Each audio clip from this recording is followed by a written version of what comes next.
order the regular council meeting of May 14, 2012. Mr. Spagna, would you please call the roll? Allen. Here. Dixon. Gibbons. Here. Hannon. Present. Harrison. Present. McLean. Here. Mowry. Here. O'Brien. Present. Hay. Mr. Dixon 8 is present. Okay, we have 8 members present. At this time, we have for the flag ceremony for tonight's meeting, Boy Scout Troop number 215, the Monkey Patrol.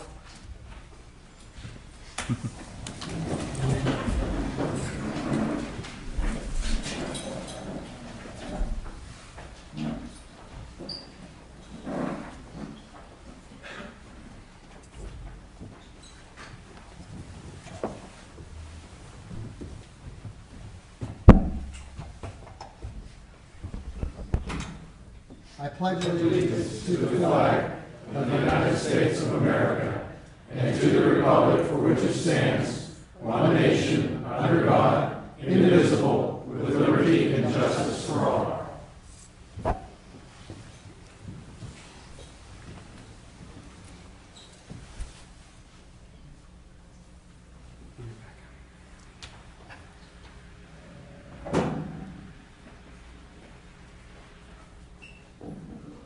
Go ahead, fellas.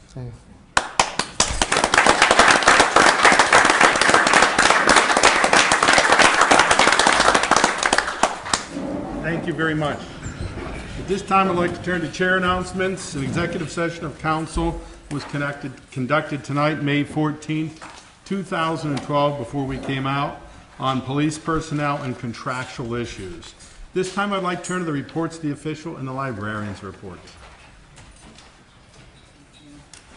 Good evening. My name is Christine. I'm the director of your public library, where we provide services to inform, inspire, and enrich the community. I just have a few items this evening, first of which is the fish are doing wonderfully. They're happy and growing. We also have 2 frogs. And in the children's department, we have 4 goldfish. So come visit. We're very happy to thank you again.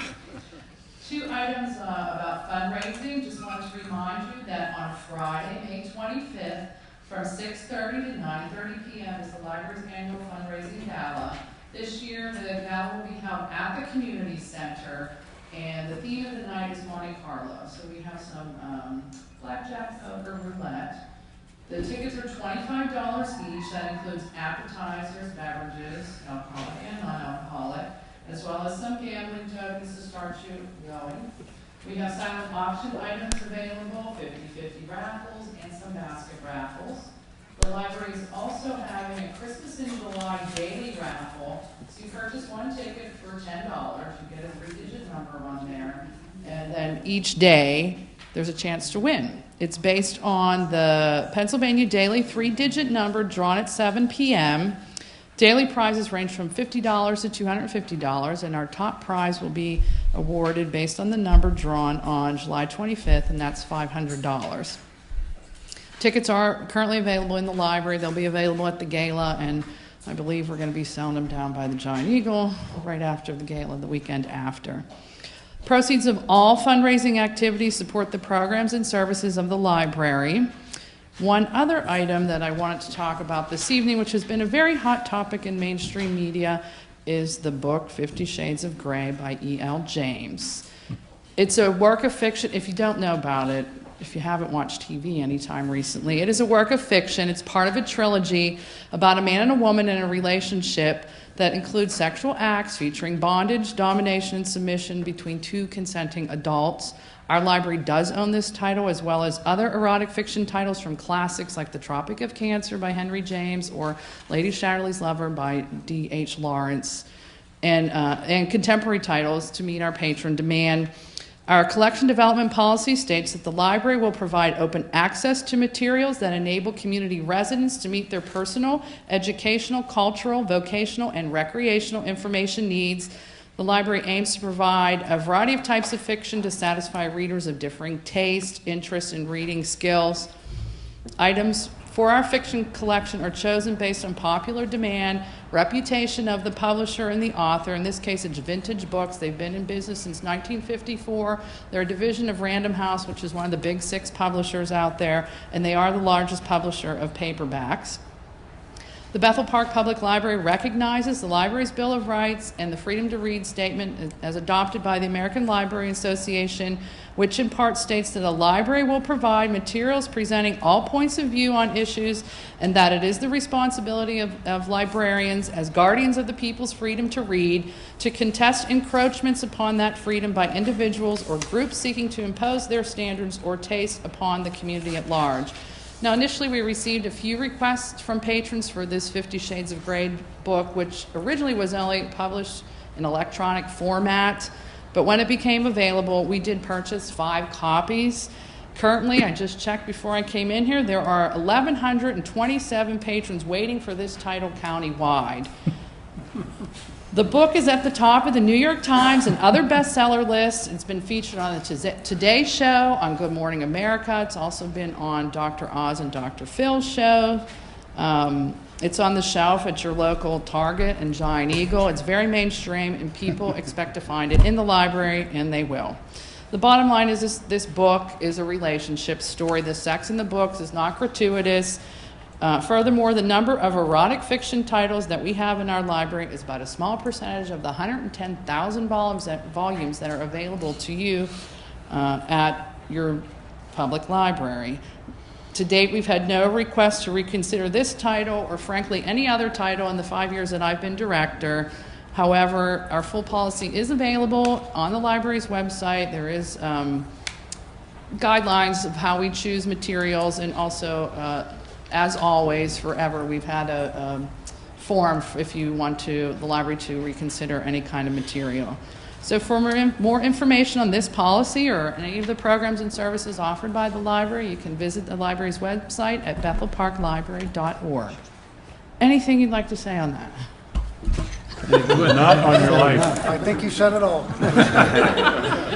Our comment is, let's turn to the chief. I wouldn't want to fight with our librarian.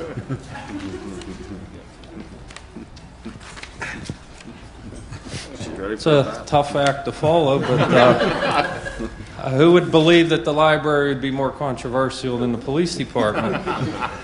I just have a couple items this evening. The first was back on April 28th.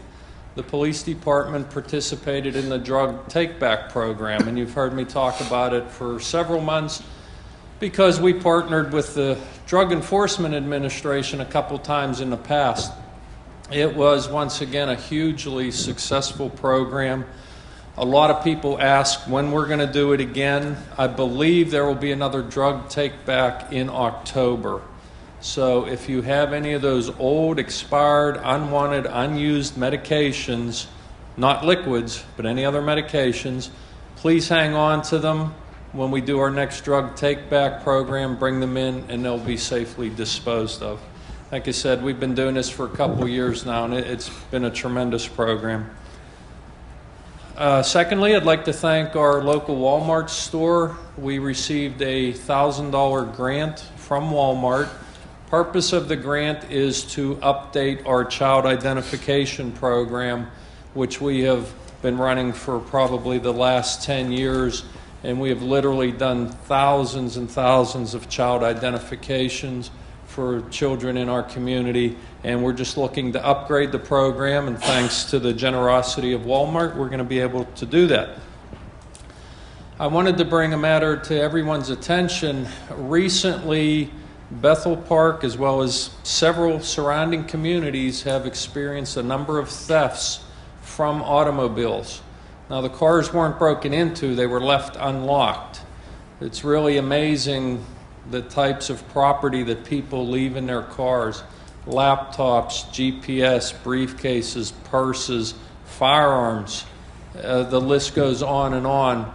And occasionally we run into this problem. We'll get people just out in the community going, trying your car doors. If they're unlocked, if there's something in your car, they're going to take it.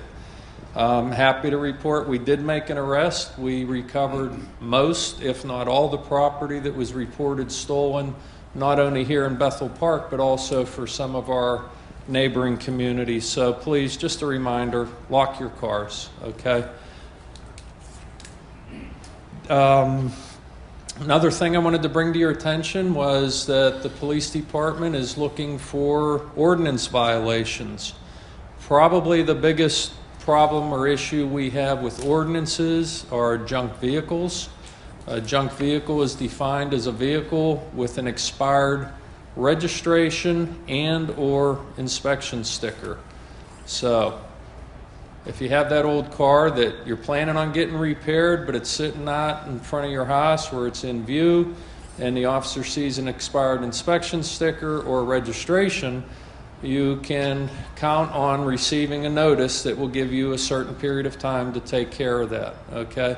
If you don't take care of the warning notice, that is typically followed by a citation, and we really don't like to do that. So you can go on the website. There's a section on there for ordinances. Go on there, check it out, see what the requirements are. And because of the time of year, the other one I wanted to bring up is grass and high weeds.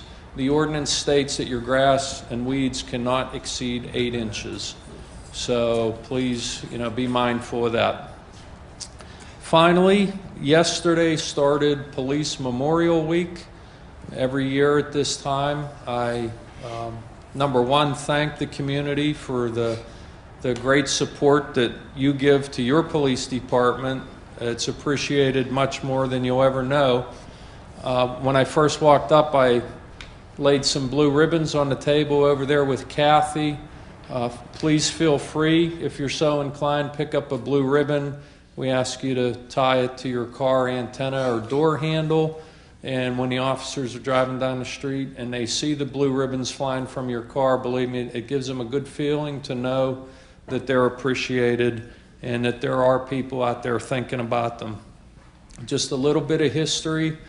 Again, this honors police officers who lost their lives in the line of duty. The Bethel Park Police Department, in its history, lost 2 officers in the line of duty. Dating back to, I believe it was March of 1948, Officer Joseph Shemolinsky lost his life in the line of duty. And then in March of 1987, Detective Lynn Sutter. So it's more than just asking you to show support and fly a ribbon. We actually have history here in Bethel Park, and we choose not to forget about it. We ask you not to forget about it. And once again, we sincerely appreciate your support, and thank you very much. Any questions? Yes, sir. Chief, the Baptist Broughton Road project, I've gotten a few calls about the traffic control, and particularly in Jordan. So could you update us on exactly, are the controls working? Are they being ignored? Some people seem to think they're being ignored on Jordan. Well, construction is always a mixed bag. I know people are inconvenienced.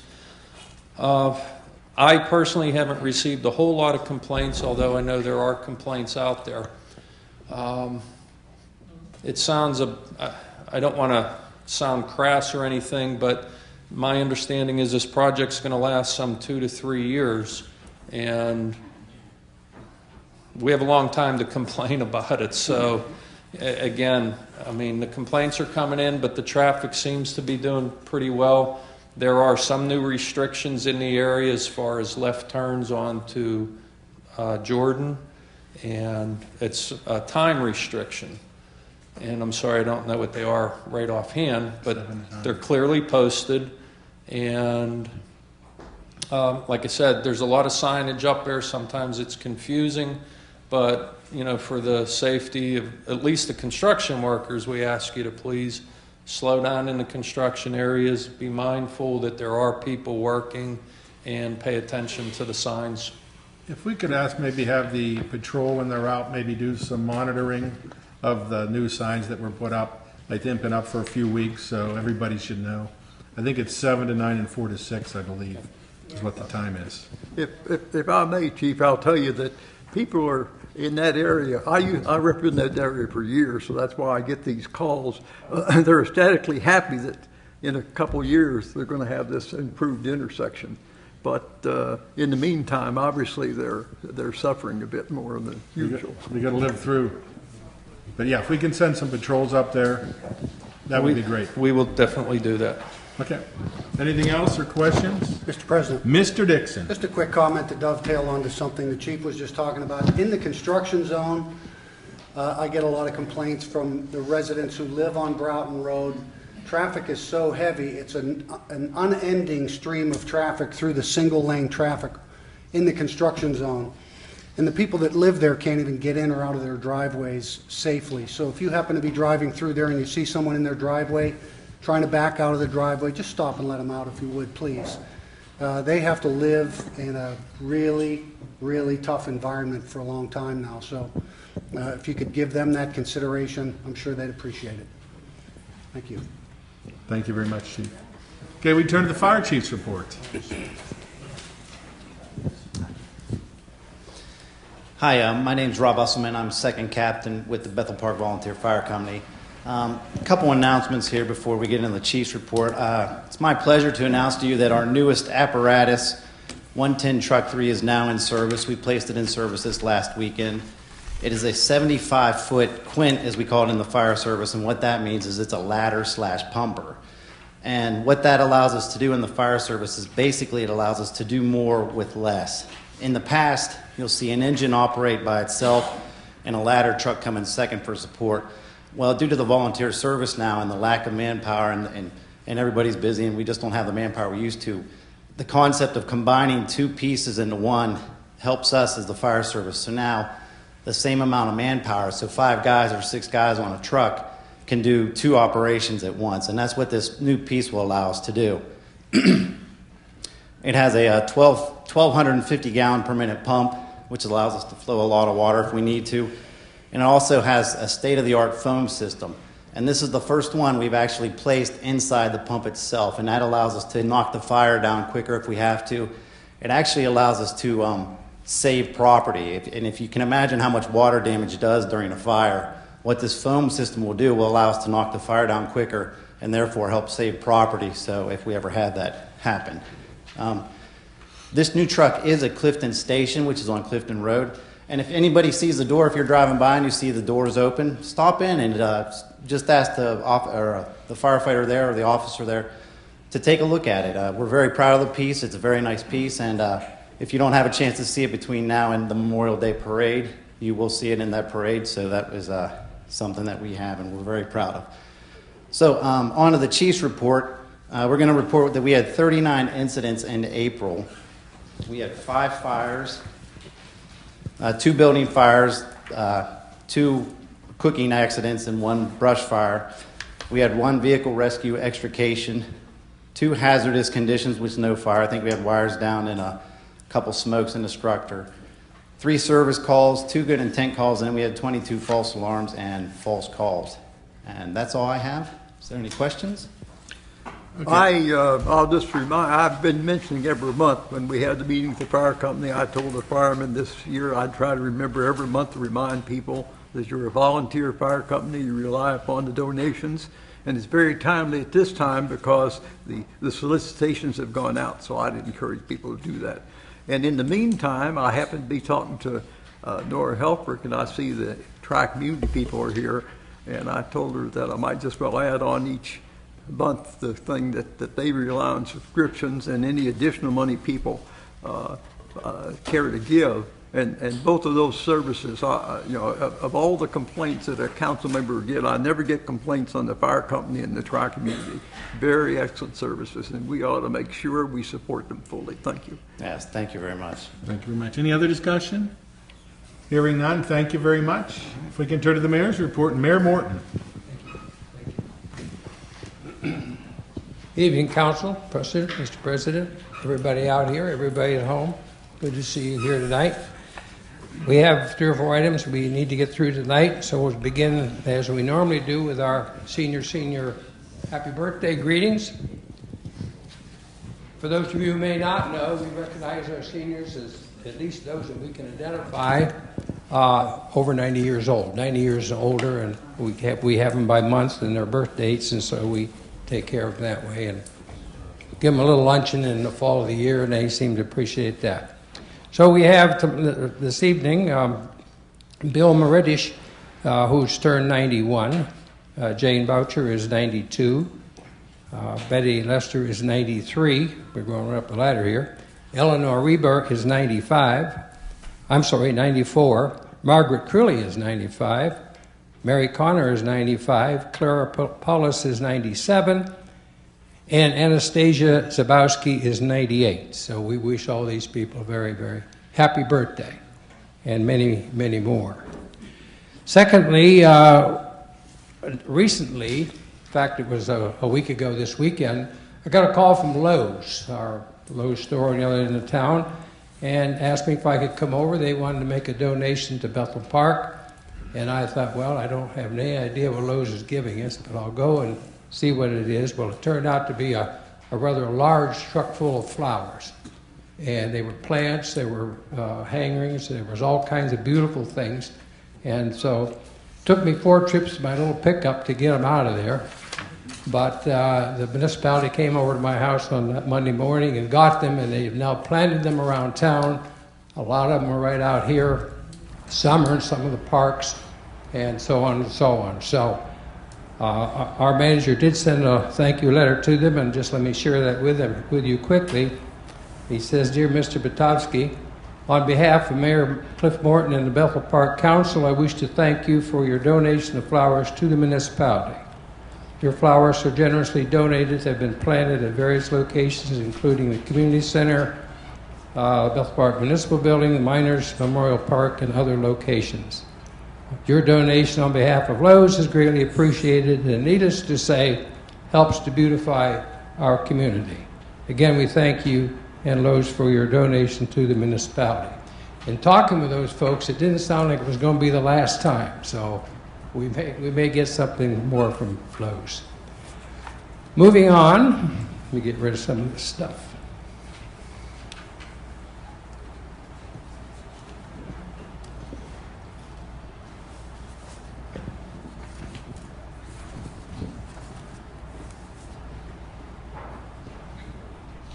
I would like to recognize, as we do most every year, last year I dropped it and didn't get it done, but I would like to recognize the EMS people, and some of them are here tonight, and if you fellows would come up here so we can see you and get your proclamation in order here.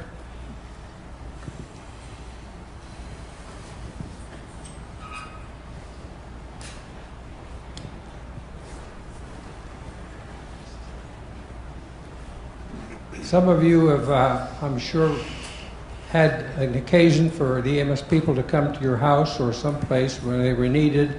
And one thing you can say about them, they are there when they are needed. So we want to recognize them tonight. So we're going to present this 14th day of May 2012 by the Council and the Mayor of Bethel Park to the Tri-Community South Emergency Medical Service. Whereas emergency medical services is a vital public service. And whereas the members of emergency medical service teams are ready to provide life-saving care to those in need of 24 hours a day, 7 days a week, and whereas access to quality emergency care dramatically improves the survival and recovery rate of those who experience sudden illness or injury. And whereas the emergency medical service system consists of emergency physicians, emergency nurses, emergency medical technicians, paramedics, firefighters, educators, administrators, and others. And whereas the members of emergency medical service teams, whether career or volunteer, engage in thousands of hours of specialized training and continuing education to enhance their life-saving skills. And whereas it is appropriate to recognize the value and the accomplishments of emergency medical service providers, in particular, Tri-Community South, Director Nora Helfrich and her dedicated and highly skilled team by designating Emergency Medical Services Week. Therefore, I, Clifford Morton, Mayor of the municipality of Bethel Park, along with Timothy Murray, Mowry, President, where'd I get that, Murray? Timothy Mowry, President of the Bethel Park Municipal Council, in recognition of this event, do hereby proclaim the week of May 20th through the 26th, 2012 as Emergency Medical Services Week, with the theme, EMS, more than a job, a calling. I encourage the community to observe this week with appropriate programs, ceremonies, so on and so on. Given under my hand and sealed as the Mayor of Bethel Park this 14th day of May. So, congratulations, gentlemen. We want to thank you for your work that you do day in and day out. And it was very timely because they responded this past weekend. What was this past weekend? It was a couple weeks ago. On April 28th, there was a family who had a problem over in Grandview Farms. And this lady wrote this very nice letter to us, praising the first responders who came there, and I'm sure that included our police department as well as the EMS people. And she goes on to say, my father collapsed in my Grandview Farms home, and our ordinary Saturday morning quickly turned into our worst nightmare. In our time of panic and desperation, you arrived like the cavalry, turning our situation from helpless to hopeful, and after 4 days in intensive care to treat blood clots in the lungs and legs, I'm happy to say that my father is on the mend and is expected to be as good as new. I will forever be grateful for your quick response, your expert care, and will always count you among our many blessings with deepest appreciation. I didn't get a chance to talk to her, so I won't give her name. She may not appreciate that, but I thought it was quite timely considering what we're doing with the proclamation this week. So, Mr. Phil, say something about your group. I'll do that. Thanks, Mayor. Yes, now next week is EMS week, and I think first I'll introduce the staff that we have with us here tonight. This is Alan Jackson. He's one of our full-time paramedics, and Joe Armbruster is probably one of our newest guys, a couple months anyway. Joe, he brings quite a background with him. Glad to have him. He's a full-time paramedic. Eric Christ is one of our longtime EMTs. I'm sure you'll see him around town. He's a Bethel Park resident. He has Hawk Pride. And absolutely. David is a University of Pittsburgh paramedic student with us. He's doing his final field evaluations. And finally on the end is Kevin Trichtinger, a veteran here of probably, 34 years. Quite a skilled and talented staff. And you'll see on the road, you'll see the 6 licensed advanced life support ambulances. There's 1 licensed advanced life support response unit, a Suburban, and 1 additional support vehicle. And you'll see them out there quite a bit. That's the incident the mayor read about was one of about 7,000 EMS dispatches a year. So we certainly do keep busy. So in the next week, I would encourage anybody to learn more about EMS. I would encourage you to take a CPR class, learn life-saving first aid, learn how to use an AED, and consider subscribing to the service when the subscription drive comes around. Any questions? Any questions? Subscribe anytime. Subscribe anytime. Subscribe anytime, yes. Thank you. Yes, you can. Sir. I noticed at the exit of Industrial Park at South Park Road, it appears your ambulance can trigger that light. Yes, it can. Does that happen in any other intersections? It does, and that's an excellent point. We appreciate that. There are several areas within the community and even the surrounding communities and on our way to hospitals where we can trigger the light, and what it does is it turns the light green for us and turns everybody else red. And How recent has that been? Because that's been that way in the East Coast for many years. yeah, it's just reaching our area and growing. And if I'll tell you, that's one of the best inventions ever. It really improves the safety for our people, for our staff, and if the families and everybody that we're transporting. And if anybody ever wanted to do something good for the EMS folks, that's one of the best things that anybody could do for us is those light changers. Because and to be quite honest with you, it's not every call. It's not even every shift that you'll see us going with lights and sirens. We take that very seriously, and it does help. It really does. I think we're updating, as we update our traffic lights, we're including that, the major intersections. Some of the older intersections, they don't have the technology or capability to do it, so we can't update. So as we're updating lights, we're including those in the major intersections. That was installed probably 6 or 7 years ago when we redid the lights, 5 years ago. Okay, thank you very much.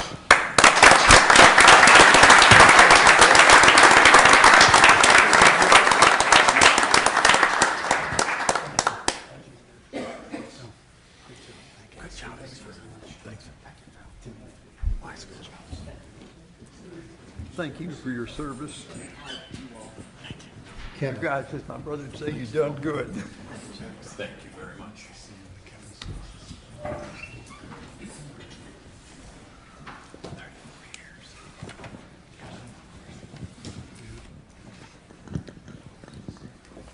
Phil's running for office. I know he's up there. There's more.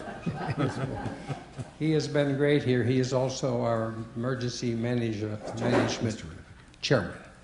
So if you see some huge emergency in town, Phil will be there, along with everybody else, of course. Josie Georges. Where's Josie? Will you come up here, honey?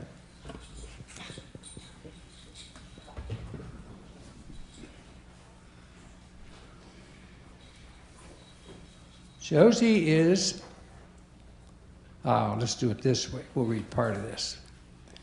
Josie Georges is the daughter of Brian and Susan Georges and lives at 5757 Happy Hills Drive in Bethel Park and is a third grade student at William Penn. Now here's the part that you don't know about. Josie's hoop shoot journey began last year in second grade when she won the local Elks hoop shoot competition at the community center. Hoop shoot, for you people who may not know, is foul shooting from the foul line. Do you shoot from the foul line or closer to the basket than that? Teeny, yeah, like 2 or 3 steps. Yeah, okay. And I think the Elks certainly deserve a hand on this because they have been running this program for years and years, and the person responsible for it is sitting back there, and I won't embarrass him by naming him, but he'll probably stand up anyway. This, I believe, if I'm correct, is the first champion, so to speak, that we've had. This young lady went all the way to national competition. And so we'll read the rest of her proclamation here, and then you'll get a better understanding about why she's here.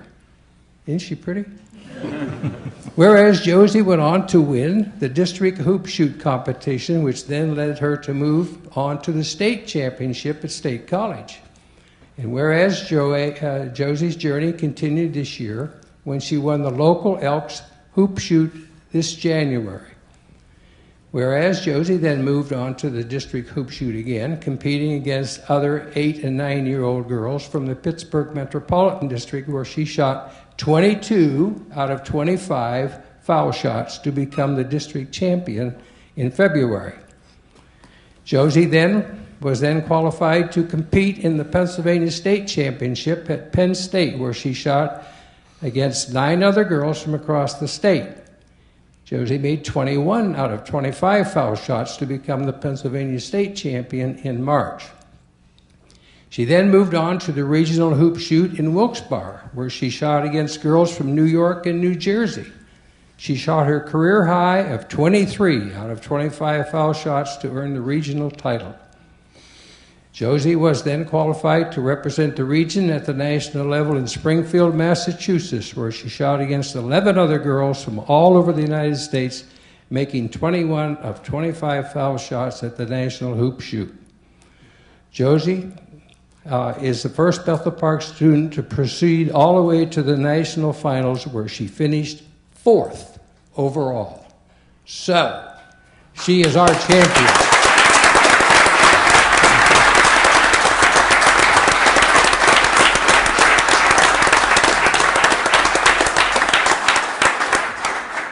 Now, therefore, be it resolved that I, Clifford Morton, as mayor of the Bethel Park, municipality of Bethel Park, hereby proclaim that Monday, May 14th, be known as Josie George's Day for all her hard work and dedication, given under my hand and seal as the mayor of Bethel Park this 14th day of May in the year 2012. Congratulations. You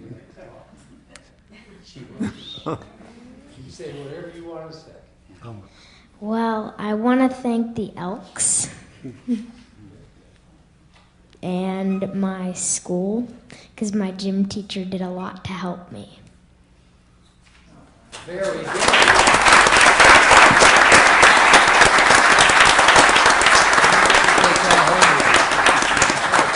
Thank you for coming, and good luck next year. You want a picture? Yeah. I'd love to take my picture taken with pretty girls. Okay. Thank you so much, and good luck in the future, Josie. I believe that's all we have, Mr. President. Okay, we do have one special guest. I'll probably embarrass him. We have Mr. Rader. He'd like to come up. Very good, Cliff. If you could let him say a few words. My helper. I'll be your helper. Pretend you're back in Paris Island.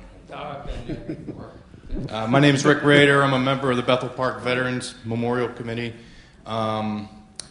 Two things. This Saturday, the 19th, we're having a cleanup out here. If there's any high school students that need community service, please come. The mayor is more than grateful to fill out your form and take care of that for you. But we're also selling these Veterans Memorial bags. We've been selling them for a year now, and there's another color, black and gold. They're $5, and 100% of that goes to the memorial. There's nothing in the budget for that memorial. It's all with donations and, excuse me, it's all with donations and fundraising. So if I could quote Mr. Harrison here, these bags may be a nicety for some people, but if you shop at Aldi's, they're a necessity. Help support the Veterans Memorial. Thank you. Are they going to be sold on Memorial Day? Yes. I will have them with me Saturday out here. I will also have them up here Memorial Day, and before the ceremony, after the ceremony, and at the community center for the luncheon. Thank you, Rick. Thanks.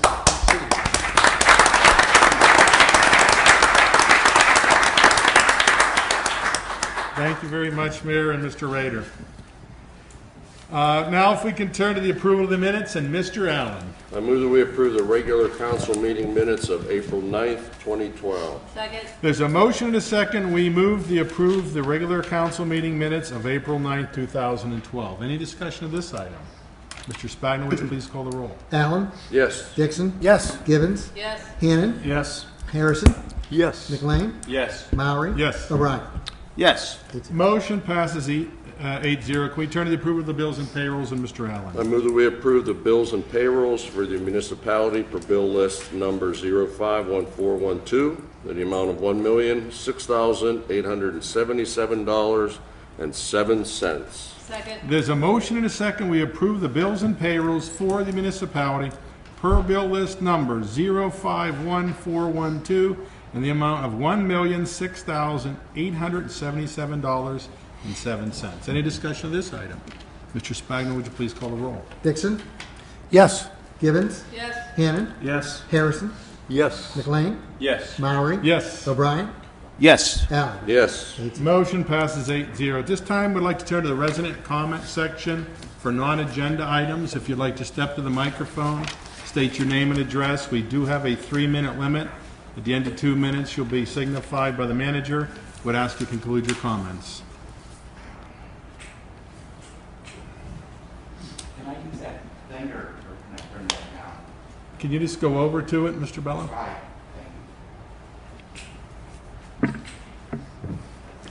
Can you hear me? Okay. Yes. My name is Dino Bello. I live in Bethel Park on Alderton Drive.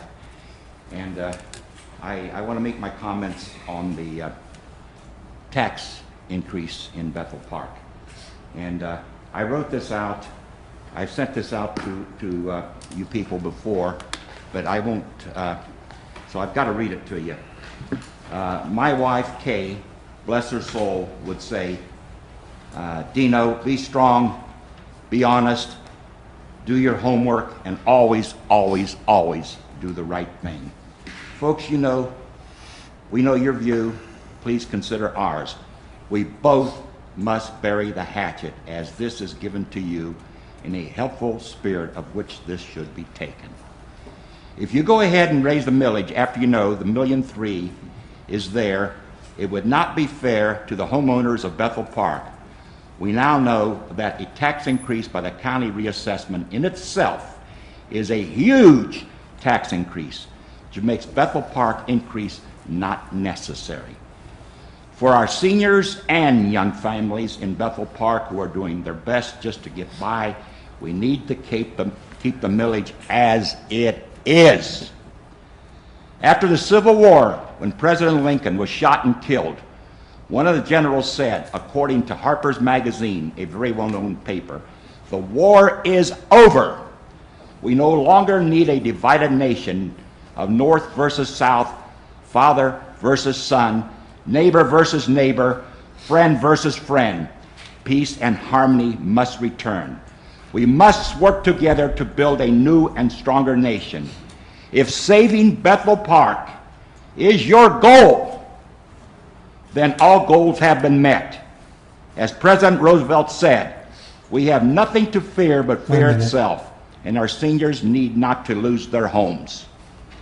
We had way more notarized signatures than we needed on the Bethel Park petitions, and this confirms that we absolutely need to work together to build a new and better Bethel Park. We all should take the high road. Then everyone has a win-win situation. God bless America. God bless Bethel Park. Thank you. Okay, are there any other residents that would like to speak?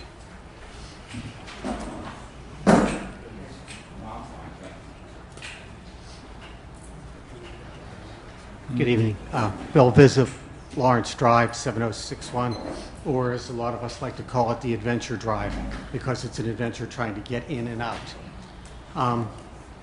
First of all, we know what everybody in this room would say.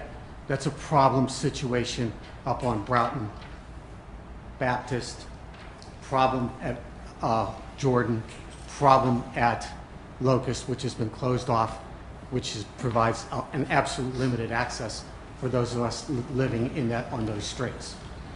We have Councilman spoke tonight, Chief spoke tonight about having a lot of patience, and it's going to be great when it's all over. But if that's a permanent situation to close off Locust, I think we would certainly like to be heard on that issue. No notification was given on the closing of that street. There are people that tried to get home from work that day. 45-second trip, which would normally be down Locust, turned into a 15-minute adventure. We know construction is part of the problem. We know that's a problem area up there. But for every problem, there's a solution. We have some solutions. We're asking, will you sit and talk with us? Here are concerns. Here are solutions. Here are the issues. We have some very cost-effective solutions that will stop the problem up there. And let's face it, folks, the problem is not people crossing over to go across and down Locust. The problem is the speeding that is going on on Broughton Road. There's a 30-mile-an-hour speed limit there, but let's face it, the last person to go 30 miles an hour on that road was Henry Ford with his Model T. It just doesn't exist. We've got to slow those cars down. That's where the problem is.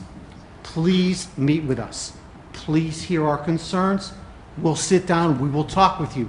You want to meet us here? We'll come here. Please don't dodge us in this issue. We could end up being the ones that are punished because we have limited access. Am I out of time? You have 1 minute. Thank you. My last point is I'd like to ask Mayor Morton, what is the proper procedure, what's the proper policy when a resident calls a councilman to ask about a particular problem? Should those residents get a return call? I would be shocked if I heard that there were phone calls going unanswered. I'm not to say that they'll get every one, because I'm guilty of missing one once in a while myself. All right. Then, but on a regular basis, they should be. We're not here to call out anybody, but 3 different residents have placed 7 different phone calls to our councilman, and not one has been returned. So if we're talking communication, is there another way to communicate with you folks? No, I think there is, and I apologize, and not to go off into a tangent, but we've kind of been talking about this at our meetings, about the locust issue. I know there was no notification given out specifically to those residents. Right. And if you wanted to leave your name and address and phone number, I'm sure along with Mr. Dixon, we can try to set up a meeting. Please do so. Do it this council chambers and really talk through it. I mean, there's a lot of issues over there, you know, PennDOT being involved, but if you want to leave your name and address or name and phone number. Be glad to, and you're going to hear from others here. Okay, we'll be back in touch with you. There you go. I need to give him a petition. Okay. That's a petition that's been signed by residents. Thank you very much. Thank you, sir, for your time. We can copy that to everybody. Okay, if there's... Hello, I'm Tracy Kessler. I live on 7095 Lawrence as well. My main question is, with Locust being closed, did the construction bring this on? Because I know that this was an issue before that was resolved, and then with the construction, would it have ever happened? I guess is my question. I would say that had a big influence on it, but there were a number of other issues that we've been studying over the years and really looking for options over there, yes. Okay, because we have a lot of children on Lawrence that we have elderly or seniors now and teenagers that walk up Locust to cross over to go to work. They shop there. I have young ones. There's about 13 young ones on the street that are eventually going to be teenagers that may need to cross over to go to work, or you know, the seniors that need to do that, and it's very dangerous. I personally wouldn't trust myself going with my children at that time. And like I said, it's the speeding that causes it. They're speeding to go to a red light at Corning, or they're speeding to go to a red light at Baptist. You know, and I know the new construction's going on, but if, you know, now I'm hearing we're going to have right turn only out of Paxton, which is going to get us onto Broughton, down to Baptist, and now we have to turn on Horning, which there's no turning there. You're going to have issues there again. Like I said, Locust, I was one coming home as well for it to be closed. So we do have solutions, and like I said, we'd all like to meet, you know, to go over what we have. You know, I see the teenagers walking up now, and I think, my gosh, I would never let my child do that, but how else are they going to get to work? Or how are the seniors going to go to shop and save to shop? You know, and from what I've experienced, you know, it is the speed, stopping and doing what you're supposed to do there. Okay. So it's not so much just an inconvenience, you know, there's stoplights, there's stop signs that could be put there, crosswalks, you know, something, you know, we're bottled in, you know, and I'm new to the community, and like I said, we have a ton of children that could probably utilize that, you know, we're just that little circle there, you know, that now we're kind of stuck in. And I felt that the construction is what brought it on. That was part of it, yes. Right. You know, I was one to call. I wasn't complaining about the traffic, it was the speed. You know, and now you're going up Jordan as well, and you got cars parked on the side. I mean, you know, because you get the calls. Cars parked up on the side of the road, people not going, you know, they're coming right through the stop signs. So, you know, it's a safety thing. I think that if you would meet with us, you know, we have lots of solutions, and We'll set a meeting up within the next 2 weeks and notify the neighborhood, and we will hold it here. So I will commit to you that we will do that, absolutely. Thank you. You're welcome. Is there anybody else who would like to speak? Yes, my name's Al Douglas. I live on Kevin Drive. I've been there for 40 years. I use the Locust all the time, every day, either driving or walking. I can understand you'd want to close it with this construction because it's a heavily used road, but I certainly would not like to have that permanently. That's the way we get back home from the bank and from the supermarket. And also, at least 3 or 4 days, I walk there.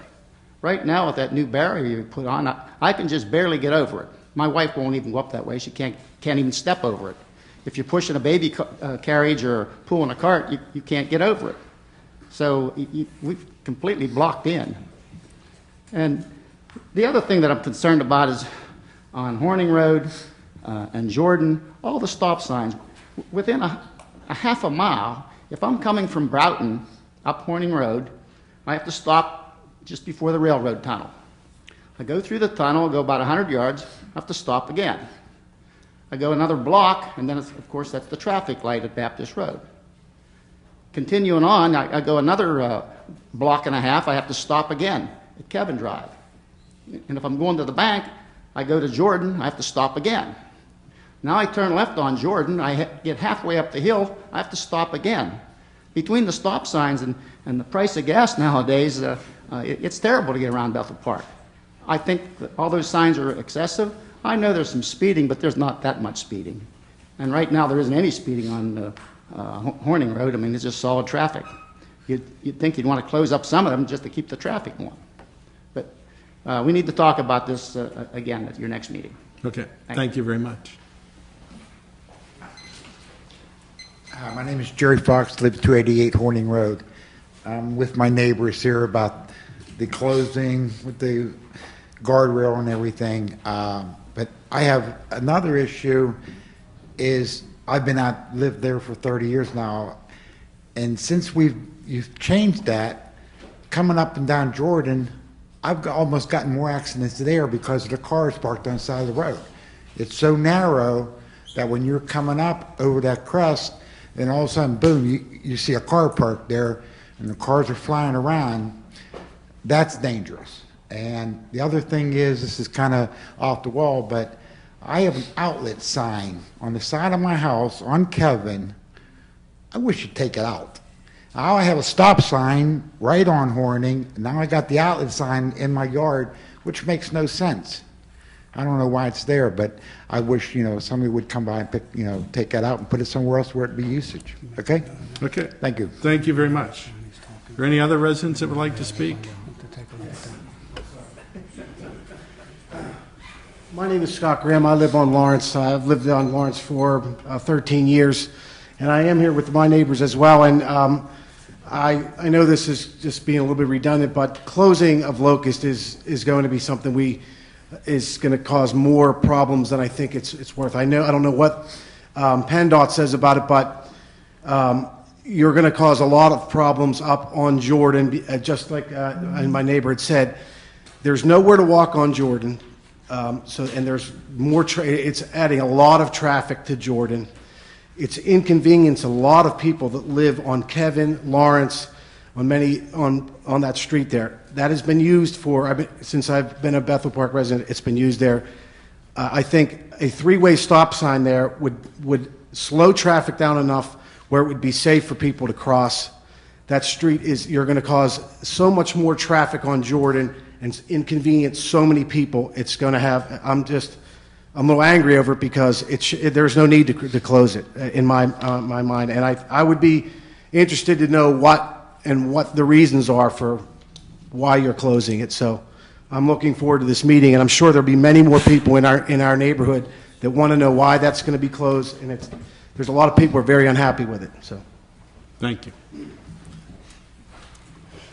If I may, Mr. Murray, I would suggest to these folks that they somehow get a list of people together that would be interested in this meeting, so we know who to notify, or at least appoint a spokesman, so that spokesman could get a hold of all the people when the meeting's called. Thank you. We could also use our reverse 911 that would notify all the residents in that area, or hand deliver a flyer to the residents that are directly impacted.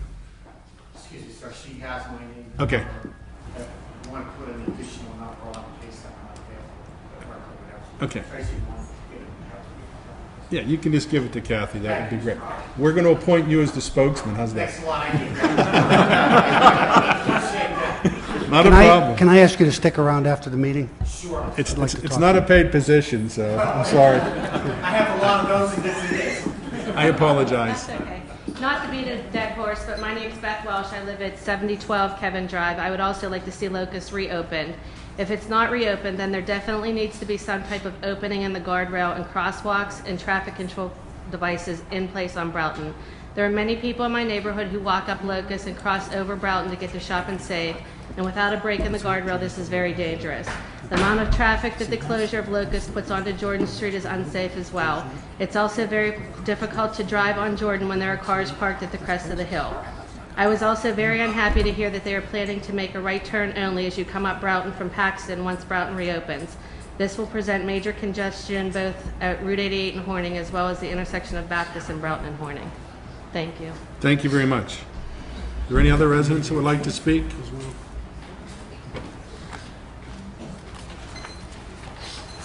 Hi, Steve Bronco, 5962 Irishtown Road, Bethel Park, PA. I'd like to speak about the tax increase that we're going through right now. It's very disparaging that people came with concerns about Locust and you're all gung-ho to meet with them. For how many times I've been up here to irritate you guys, and I don't want to do that. I want you all to understand that. As Dino was very eloquently said, we need to come to a happy medium here. County taxes have gone up. Our local taxes are going to go up. School taxes are going to go up now. They're going to continue to go up for years to come. People should be aware of that. We have an opportunity here to set a precedent for once. We have to think outside the box. We have ways. And I've called you guys out to call me, and I've never heard from you guys. I've given you my phone number right here, and you never called me. But Locust has an issue, and you're ready to jump on them. I find that very hypocritical. You know, I really do. It's disparaging. I'm a resident, okay? I've come to you. I've offered solutions, and you stuck a pencil in my back. That's not very nice, okay? Again, Dino, you know, he's got a lot of ideas there, and he cares about what's happening here. We have to look to the future. I brought my daughter here today so she could see how government works. And it's important that she see that at her age, because 10 years from now, it's going to be so much more difficult for us. I am concerned, and we need to come to a solution, okay? You guys are empowered. You're paid by the municipality. You're paid employees. You need to hear what we're saying, okay? I'm not asking a lot. I'm asking you to sit down with me. You've never done it. So be it. That's fine. But I still think you have an opportunity now, before you enact that tax increase. Think about what is going to happen. I mean, everyone knows that school taxes are going to skyrocket. If anyone says no, please tell me now, because I know they're going to go up, and they're going to go up the next year and the year afterwards. We have to stem the blood flow here. We have an opportunity to make a difference. You have the funds available to you. All you got to do is cut a few things, and it's in there. It's in there. Mr. O'Brien, I'll use Miners Field again. I actually had a paving guy come up with me, who's a friend of mine. I had him go up and look at it. Doesn't need to be done. They said, Steve, you got 10 years left on it. Just patch what you need to do and reseal it. My question to council: how much maintenance have we done on that field itself, that parking lot? Can anyone, Mr. Mowry, would you take this task and tell me how much preventive maintenance have we done since we installed it? We've done crack sealing, and you know we're going to, you know, let me speak. Oh, you go ahead and finish. Okay, no. Okay, I guess I'm going to answer some of your questions. Okay. This goes back to December, and I don't want to rehash for everybody here. And I don't want to either. We had an opportunity for everybody to speak and come and present your ideas in January. This has been going on, ongoing thing since last August. We hear a lot of, let's meet, let's do this, let's do that. We have had several meetings where we gave the public, gave you an opportunity to come, and you chose not to do that. You know, a couple of the things that you suggested, the front loader, let's just agree we're going to disagree. And you know people that looked at that. You look at the parking lot. You know what? Let's just agree to disagree on the parking lot. Purchasing trucks. Let's agree to disagree that we Well, did you go ahead and purchase those trucks? Council unanimously tonight in the caucus room, we are going to approve 1 new dump truck and 3 new cars. Do you understand what a waste of money it is, Mr. Mowry? I'm not here to argue with you. We may disagree. Okay, well, let me ask you this. Okay, conclude your comments. Okay, I'd like you guys to go back. There are people here who agree with what I'm saying. We're wasting money. You have an opportunity, Mr. Mowry. Okay, You do. Are you finished? I guess I am. Thank you. If we'd like to move on to the agenda. Mr. Murray? Mr. Harrison? We, the public, and I consider myself the public here, was advised via story in the Almanac that if the tax petition committee is successful in turning over the March ordinance for the real estate tax, that would revert to the November tax, which was 34.4. I'd like to ask Mr. McTiernan if he, in fact, did you make that legal ruling? Well, I didn't make any official ruling, but in fact, when I looked at the petition, it speaks directly to the ordinance that reduced the millage that was passed at the end of the year. So, I mean, that's the way it was framed, as repealing the ordinance that reduced the previous increase. So I think in terms of removing the existing increase, it's problematic.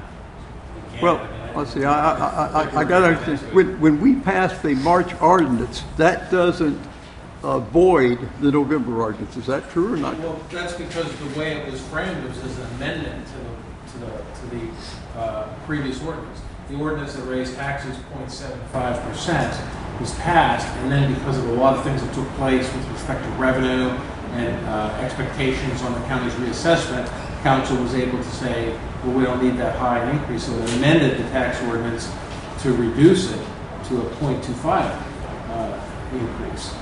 And I think it was possible to do that because of certain things that happened with respect to the county and other revenue issues. So I looked at the petition, the way it's framed is as a repeal of that amending ordinance, which would reduce the increase. I mean, that's what it says. Well, I didn't frame the ordinance. We pay you to give us the legal interpretations. I didn't interpret anything associated with the recent affidavit that talked about repealing or rescinding or whatever. It addressed rescinding the March ordinance. So just to make sure, although you didn't apparently make an official judgment, you didn't send us a letter. Is that true? You're saying that in fact, it's your legal opinion that if the tax petition committee is successful in getting the required number of signatures relative to the March ordinance, then I guess, and I'm speculating now, that council could rescind that ordinance and the November ordinance would be in effect.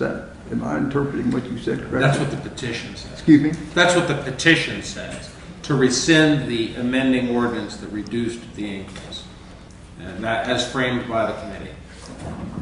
Well, I'll read it. I didn't see any words about amending in the March ordinance, but I would like to suggest, in fact, I would like to make a motion to put this all to bed, that council direct that an ordinance be prepared to return the real estate tax to the 2011 value, 2.18, I believe the number is, and that ordinance be advertised and to be acted on at the next Monday night meeting, which is the committee meeting.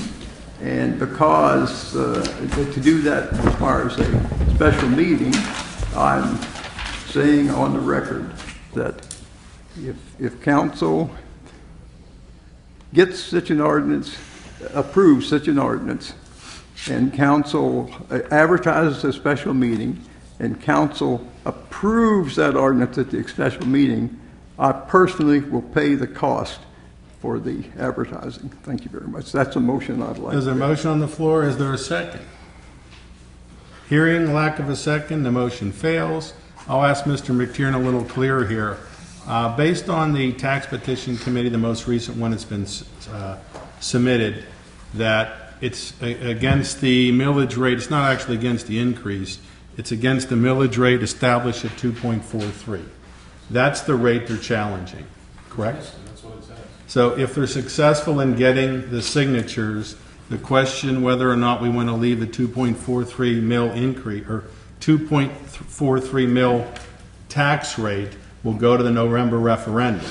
And if the public votes in favor of repealing that, then we would revert back to the 2.93 increase, which is where the 2.93 millage, which where it was on the November ordinance. Is that correct? That's the way I read it. That's why I read the petition as drafted by the committee. Okay, there's two separate ordinances. Whatever they say, it doesn't matter. The ordinance in March we passed supersedes the November ordinance, correct? Yes, that's the way it was drafted to I did bring it with me correctly, but it says that it amends that ordinance to adjust the millage rate. Let me ask Mr. McTiernan one additional question. Could this council have acted in such a manner that the November ordinance is rescinded, gets off the book? Is that, you know what I'm saying? That we passed an ordinance in November to increase the tax 34.4. Then we passed another ordinance in March at a new rate, which was 1/3 of that. Just for future reference, is there any, once an ordinance is on the book, can we remove it? Well, again, just speaking off the cuff, I think what's problematic about that is the Home Rule Charter requires a millage ordinance to be in place before the beginning of the fiscal year. If you simply repealed your millage ordinance without any replacement ordinance and it failed of sufficient votes, you would actually have no millage in place whatsoever. So I think what council did, I mean, this is what I thought was prudent for myself as well, is to produce an ordinance that adjusted the rate downward. So you had a millage ordinance in place that met the terms of the Home Rule Charter, and then it was amended because of unanticipated revenues to reduce that millage. But you never were in a situation where you had a budget in place with no millage ordinance in place. So to me, I think what council did, and it was very sensible that way. So. Okay. Well, I'll just mention that in parallel with the petition committee, I'm sort of running a personal Don Harrison campaign, and I called it Clamp Down, and CLAMP stands for Council Lied and Misled the Public. And I wrote a letter to the Almanac, which they published, edited. So if anybody's interested in the original letter I wrote, there's copies over on the table. Thank you very much. Mr. Meyer. I'll just respond. Mr. Harrison's very quick to point out what everybody else did, but yet he forgets what actually happened. You're entitled to your opinion, but you're not entitled to changing the facts. And Dawn, that's what you're doing. That's what your letter stated. And if you're going to talk about lying, you have lied to the public. And let me read his letter. The municipal staff and council announced in January 2012 that late year 2011 tax income and municipal expenditure savings provided sufficient money so that the necessary 2012 municipal services could be maintained at the 2011 level. That, in fact, is a lie. Staff never, ever said that. Staff, as a matter of fact, Mr. Harrison chastised them. They thought for the long-term stability of the community that we should have left the tax rate a little bit higher. There's a lot of uncertainties out there. So, Mr. Harrison, if you're going to put something up there, you should make sure it's true, because you know it's not. Everybody go back. We can get a copy of the meeting. We can get you a copy of the memos that went out. That is a lie. And to try to deceive the public and scare the public is simply typical Don Harrison in recent years. You know, to talk a little bit about the tax increase, it wasn't an easy thing to do. We had a lot of discussion. We had a lot of debate. We had a resident come to the microphone tonight on some of the decisions that we made. that people may not always agree with us, but we try to do the right thing. We don't buy new vehicles because we like to have nice, shiny new vehicles. We have a plan with our dump trucks that we replace every 10 to 12 years. When the dump trucks go down and your streets don't get plowed, we're the ones responsible for that. So we do have a plan in place, as we do with the police cars. And I think it's ironic that Mr. Harrison, the committee recommended 4 areas to cut the budget. One was the trucks, as Mr. Harrison, it was identified tonight that he voted to support. Number 2 was the grass cutting contract. It was a $100,000 contract that the majority of this council voted down, but yet Don voted yes. I mean, if we look at the history of what he's done, he doesn't want to vote for the revenues, but yet he wants to vote in favor of everything we put into the budget. It's not the first time it's happened. Don has been referred to me by a member of this community, and I won't mention his name, as revenues and ribbons. He's never there to vote for the revenues, but he's always there to cut the ribbons. I think it's a sad thing that Mr. Harrison does. We made a lot of tough decisions. I can list you everything that Don suggested we cut from the 2012 budget. There's nothing there. He wants to start all this rhetoric. It's, as I said in the letter that the Almanac published for me, it's his campaign centerpiece for next year. It's not about what he does, it's what everybody did wrong. While Don lives in the past, we try to plan for the future. And people may not always agree with everything we do. We didn't raise taxes because it's easy to do. And one of the residents brought up about the reassessments, and I'll just assure you, the reassessments have absolutely nothing to do with the 2012 budget. It was changed. Initially it was, but it has nothing to do with the budget. We're going to be mandated by law that for the 2013 budget, depending if the legislation isn't changed and the whole thing's thrown out, and that's still going to be controlled by Harrisburg, the judge ruled that they're going to delay the implementation until 2013. We can only take a 5% cap, which means we can only raise taxes by 5% next year. So we can't take a windfall on what's going to happen with the reassessment. The reassessments have nothing to do with the 2012 budget nor the millage we collect. And since Mr. Harrison likes a lot of rhetoric about we don't need to raise taxes, yet he has given us no plans. We've had meetings, it's been since August of last year. He comes with nothing other than, oh, let's go back and look. We want to have meeting after meeting for Don to sit there and say nothing. We cut payphones. I mean, we got into the nitty gritty and cut some things that staff probably wasn't overly happy with. The grass cutting. We don't know if, we're hoping we can do it, and staff's going to do every attempt to do it, but it's going to be a challenge for us. But we've eliminated positions. It's been in the police, public works, it's been in our staff. We're a smaller government than we were 10 years ago. And, our staff for public works is at the breaking point for snow removal. That's where we design our community to be around. You know what I don't understand? Everybody gets 3 minutes and you 7 ramble on and on and on. Thank you very much, sir. You're out of order. Yeah, and so are you. Have a good evening.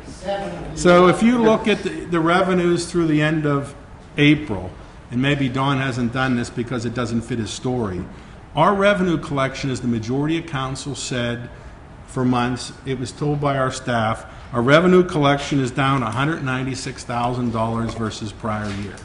We're down 7.4%. Our biggest issue is the earned income tax is down 6.95%. And that's primarily done because of the new tax collection systems.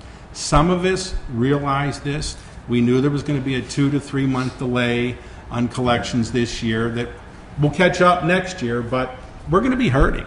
So, there was a lot of tough decisions made.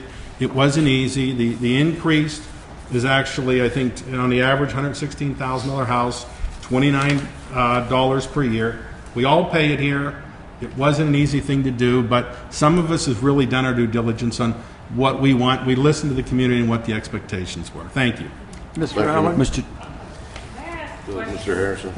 I just want to say that I think the tax petition committee that had a very successful signature campaign made a mistake by not submitting it, but I continue to allege that this staff and this council misled the public based on their report of the November, December income and led everybody to believe, including this councilman, that there was sufficient funds to maintain the services at the essential services at the 2011 level with the income that we had. So I just want to let the record know that regardless of what Mr. Murray says, I continue to allege that council lied and misled the public on the fact that they expected the November tax increase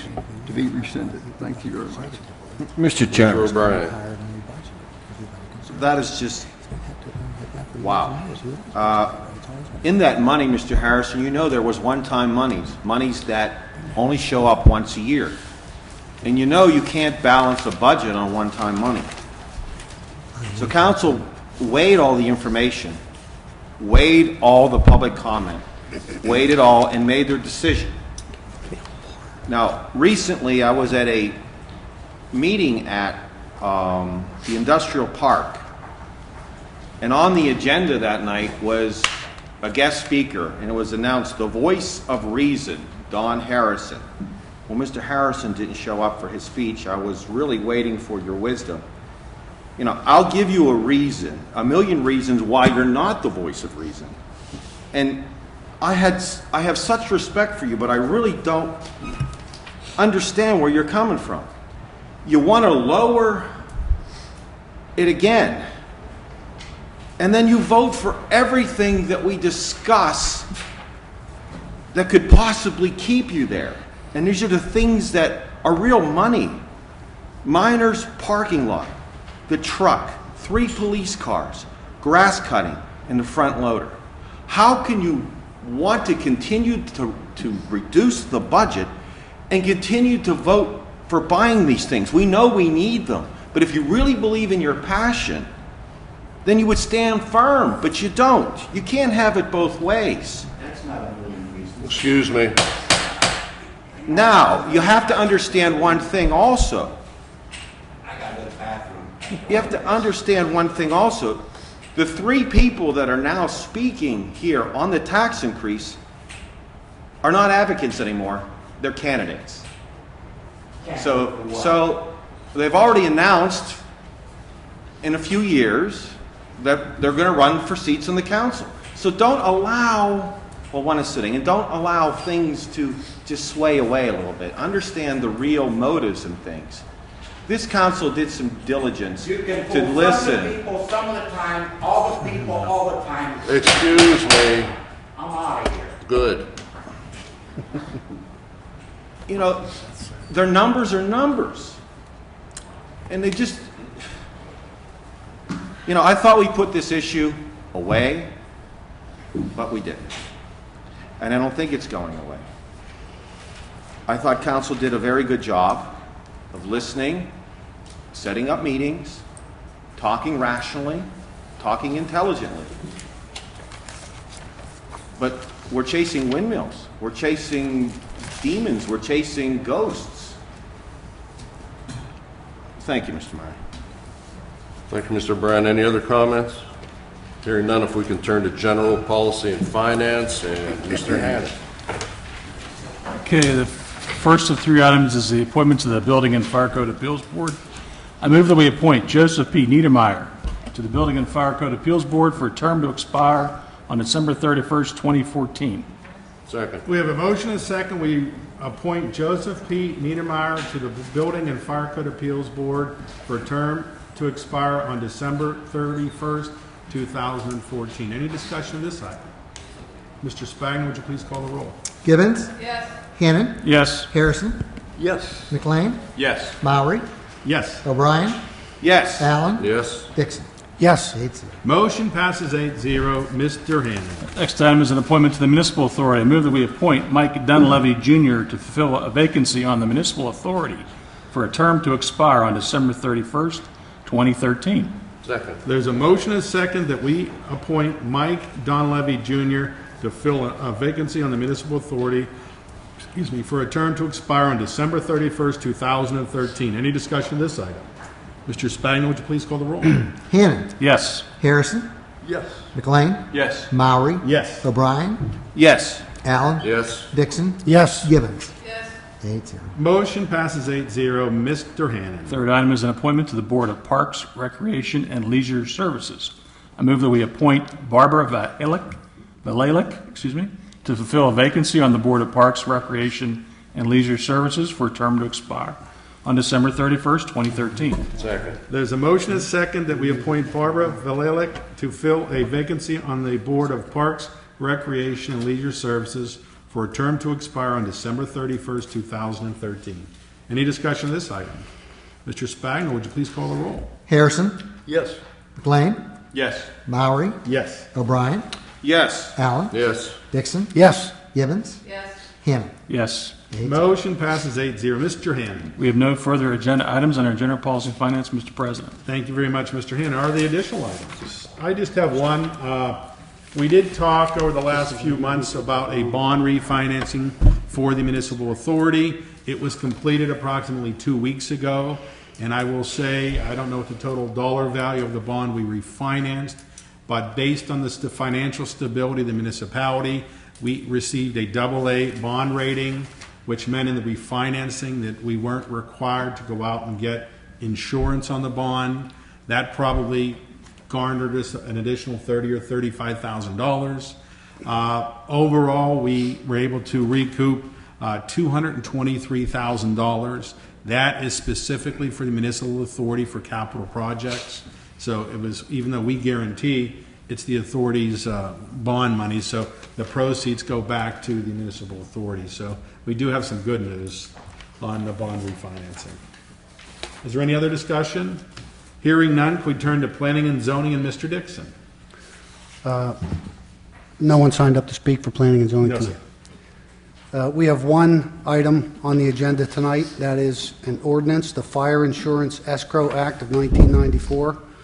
I move that we approve the ordinance that is in compliance with the Pennsylvania Fire Insurance Escrow Act, which requires insurance companies, in case of fire losses, to transfer insurance proceeds to the municipality as a security to ensure the proper repairing, securing, or removal of fire-damaged buildings. Second. There's a motion and a second. We approve the ordinance that is in compliance with the Pennsylvania Fire Insurance Escrow Act, which requires insurance companies, in the case of fire losses, to transfer insurance proceeds to the municipality as security to ensure that the proper repairing, securing, or removal of the fire-damaged buildings. Any discussion of this item? Mr. Murray. Mr. Harrison. Could we get the appropriate staff person to just embellish a bit on that? I think it's good news for the municipality because occasionally they have to spend money to put a place that's on fire in a safe condition, please.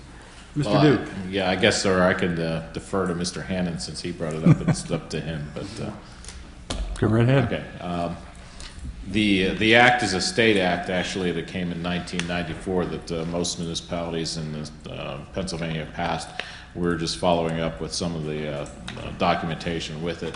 What ends up happening is if there is a case of a fire, insurance companies are to provide us a security against the property, in that if there's any liens on the property, we are to get the liens, and also they're to put up security in order to repair it in case there's any damage, or we have to make the building safe in order to have the property habitable or safe for the public. So in essence, it's basically taking any to try and prevent arsons, collecting the money and then leaving the municipality with holding the bag. Thank you. Thank you very much. Are any other discussion? Hearing none, Mr. Spagna, would you please call the roll? McLean. Yes. Maury. Yes. O'Brien.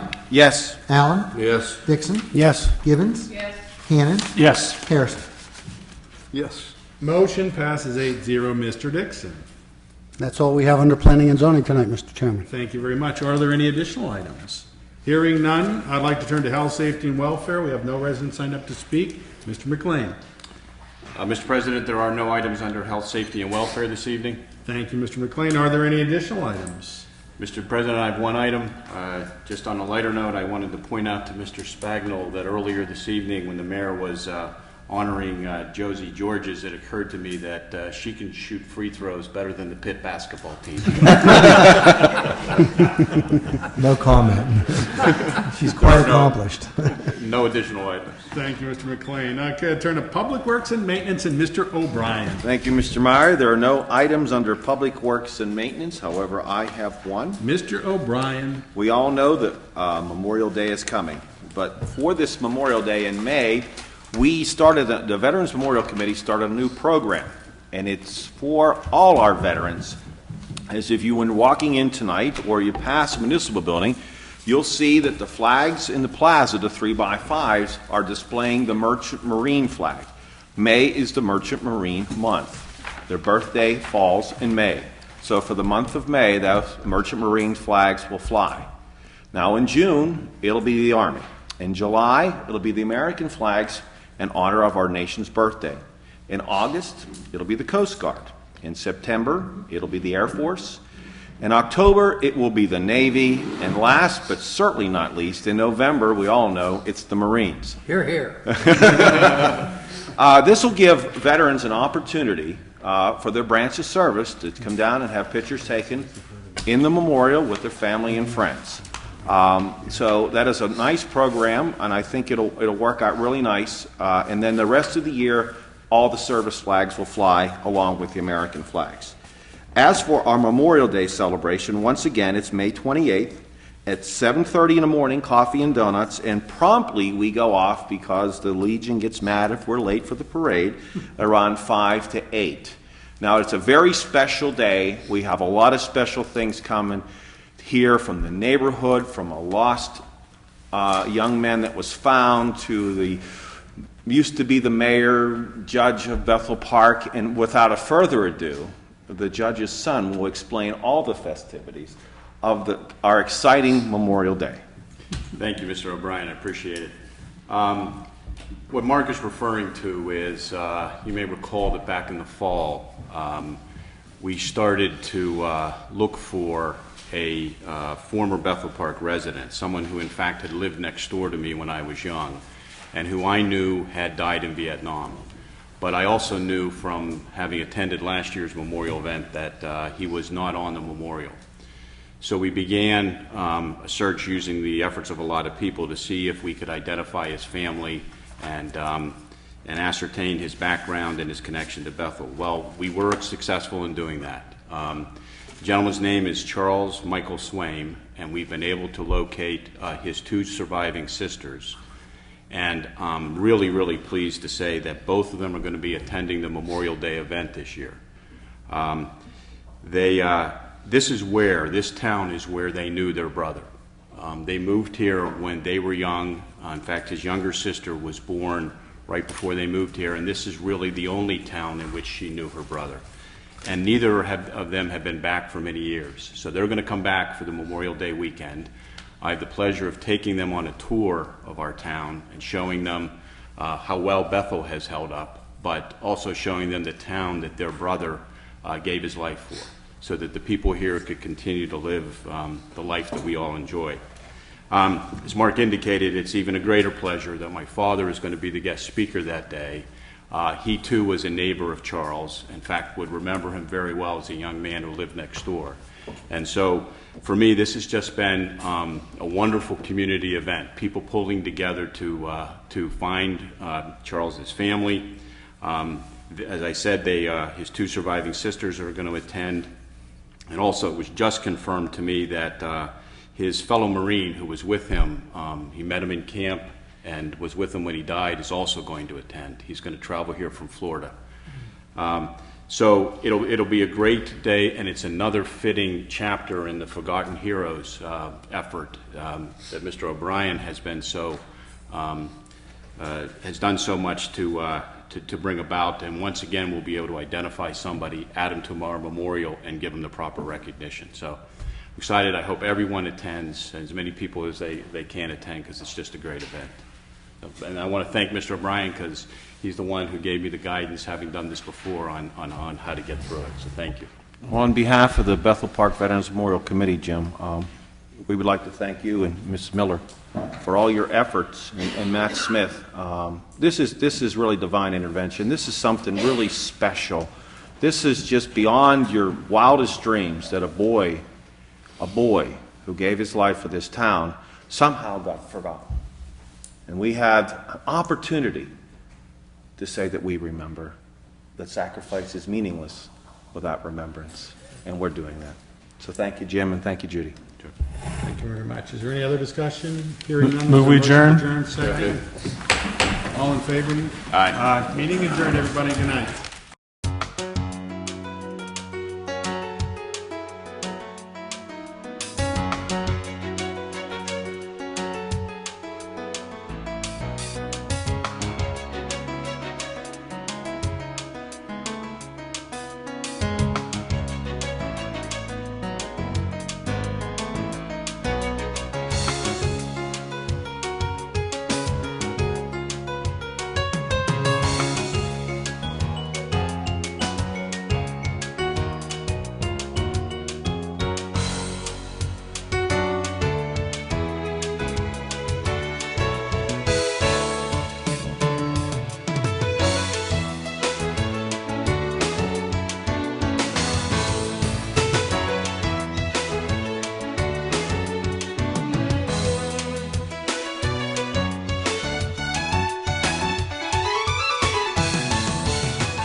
Hi, I'm John Bauer, and I'm here to talk about sudden cardiac arrest. Heart disease, including sudden cardiac arrest, is the nation's #1 killer. Sudden cardiac arrest happens when the heart suddenly stops beating. This may be from a heart attack or a number of other causes. Whatever the cause, without immediate action, the sufferer will die. You can take action against sudden cardiac arrest. If you see someone suddenly collapse and it looks like they aren't breathing normally, you need to act immediately. First call 911 or your local emergency number. Then start immediate chest compressions. Place your hands in the middle of the chest and begin to push forcefully and rapidly, at least 100 times a minute. If anyone else is nearby, have them relieve you after 2 minutes. Keep taking turns. If you're in a public place, ask someone to get an AED. When it arrives, open it up and follow the voice instructions. Don't stop chest compressions until the AED tells you to. Keep going until rescuers arrive. Sudden cardiac arrest is survivable if immediate action is taken. you can make a difference. To learn more or to learn CPR, contact Tri-Community South EMS at 412-831-3710. Be a lifesaver. Learn CPR.